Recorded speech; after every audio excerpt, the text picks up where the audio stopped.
Folks, legal precedent has just been set. In arguably the most important high-profile case of my generation, the verdict was not guilty, cementing your sacred right to defend your body from vicious assailants who plan to do you harm. And to celebrate that day as well as support this YouTube channel and all the coverage we do on these important issues, I present the Not Guilty merch set. It's a great way to support the channel, links in the description.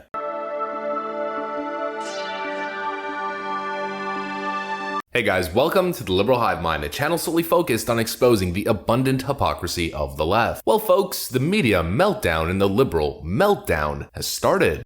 Well, the jury got it right in finding Kyle Rittenhouse not guilty on all charges. The reality is that the fact that these charges were brought before there was any serious investigation into what occurred is evidence that the government was actually motivated by politics from the beginning, which in and of itself should be considered criminal.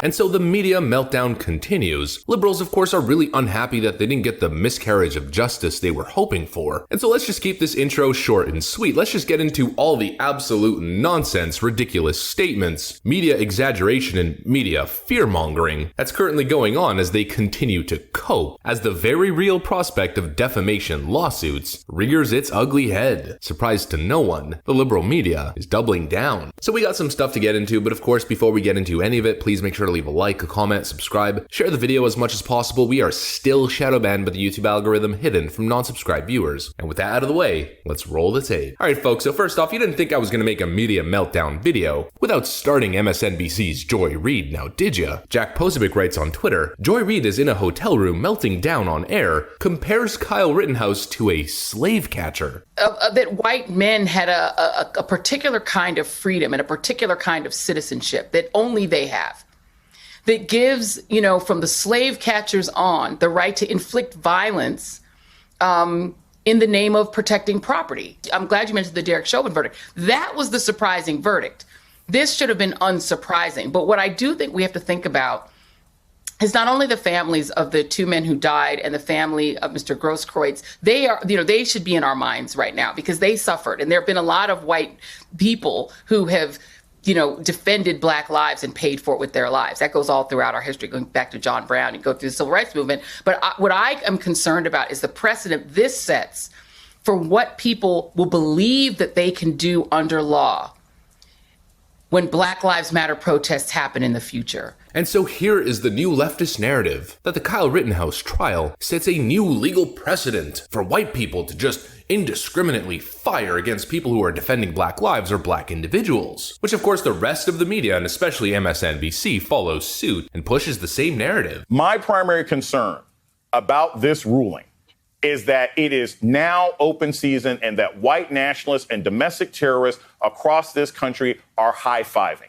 What kind of impact does a ruling like this have for everybody, from the Proud Boys to militia groups, from Savannah, South Carolina to Seattle, Washington? And now look, to offer my rebuttal, I have to preface by saying I don't have a PhD. I'm not an expert analyst being paid millions of dollars by MSNBC to be a talking head. But I don't know, from my perspective, it seems kind of simple, kind of a novel concept. If you don't want to get shot, then maybe, just maybe, you shouldn't chase down a 17-year-old kid who's running away from you with a firearm and try to grab his weapon. But who knows, I'm not smart enough to analyze this stuff. It certainly can't be so simple, can it? I mean, it's just absolutely ridiculous, the constant fear-mongering. Not even a single Black life was harmed in this situation, and yet the media is pushing straight-up fear porn, intense fear-mongering, as if white supremacist militias are now going to be coming for you in the streets. Malcolm Nance goes as far to say this. But what he did by his very action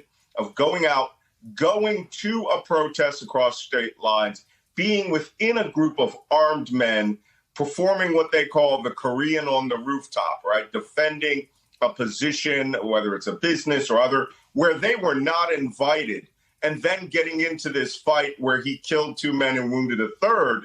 That is now the template on how to protest against Antifa or Black Lives Matter or any other person that they consider in the white supremacy world race traitors. Claiming that white supremacist militias are now planning to have designated Kyle Rittenhouse that committed massacres of, quote, race traitors in Antifa and Black Lives Matter. It is completely absurd, pushing an absolutely harmful narrative that is going to lead to violence, that is going to further radicalize Black Lives Matter and Antifa into not only preparing for violence, but perpetuating more violence and getting ready to go to war. I mean, it's disgusting. And it's a total lie. They claim that Kyle Rittenhouse went there to harm black life, that Kyle Rittenhouse went there to provoke and cause problems, that he went there with motives based on racial prejudice and wanted to do harm. And they're claiming that this now sets precedent for open season on minority individuals, when of course, in the real world, they are full of it. Malcolm Nance is talking about open season on race traitors and minority individuals, when Kyle Rittenhouse literally went there to defend a minority-owned business. The family-run car dealership that Kyle Rittenhouse was defending belonged to an Indian immigrant. The family-run car dealership of an Indian immigrant was burned down by the rioters. The owners, trying to hold back his tears, told reporters that Black Lives Matter rioters burned his lot 2 nights in a row, destroying all of the cars. So Kyle, who went there to defend minority-owned business from destructive, savage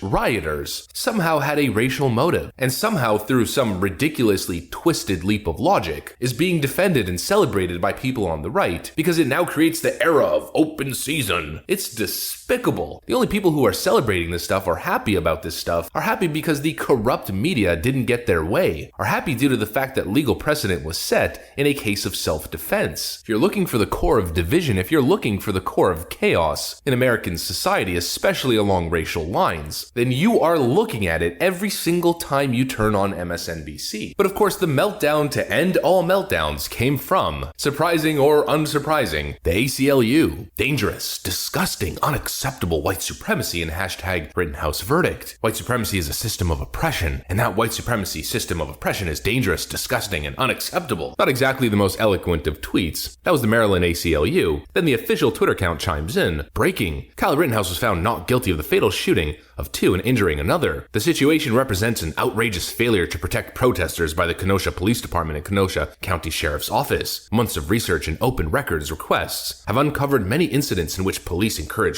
white militia members to become armed vigilantes in the streets due to their failure to control the crowd. Despite Kyle Rittenhouse's conscious decision to travel across state lines and injure 1 person and take the lives of 2 people protesting the shooting of Jacob Blake by police, he was not held responsible for his actions. Unfortunately, this is not surprising. And they just go on and on and on. White supremacy this, white supremacy that. Celebrity checkmarks losing their minds across the platform, and now celebrity late-night talk show hosts crying on air, continuing to spread misinformation. It's not okay for a man to grab a rifle, travel across state lines, and shoot 3 people and then walk free.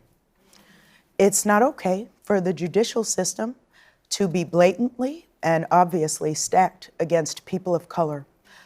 It's not okay for there to be an entirely different set of rules for white people. But I don't care about Kyle Rittenhouse. I don't care about that racist judge. And I don't care about how up that jury must be.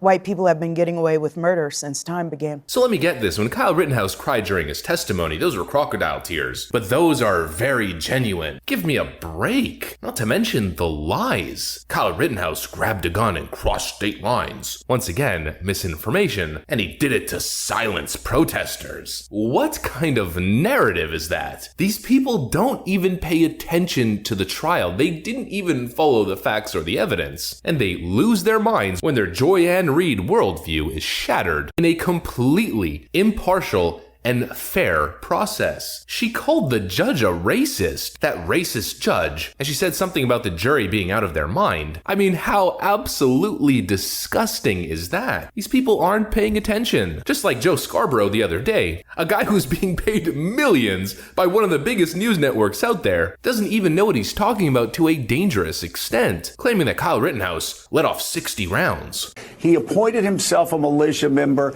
He goes around and he ends up unloading, 60 rounds, kills 2 people, wounds a 3rd person. They are out of their minds, grasping at straws, coping beyond belief. And speaking of the cope, at first it was the judge is racist. That's why the jury deliberated a not guilty verdict. An absolute ridiculous argument. Now MSN is arguing this. instance, Drew Hernandez, who is ideological and has a very formed, biased opinion, who gets to be on the stand as a fact witness and use the word Antifa. Drew Hernandez, who gave his witness testimony, used the word Antifa. Therefore, he clearly had a bias and tainted the trial and set in motion the not guilty verdict by using the word Antifa. Even though probably 50% of the people out there identified as Antifa had Antifa flags, posters, caps, logos. The entire event itself was actually organized online by Antifa militants across Twitter and Facebook. But just the utterance of the word Antifa has tainted the trial. What kind of argument is that? I mean, seriously. What kind of clown world lunacy are we currently living through? It's absolutely bonkers. Oh, and by the way, Antifa continues to threaten violence, and Black Lives Matter takes to the streets chanting this.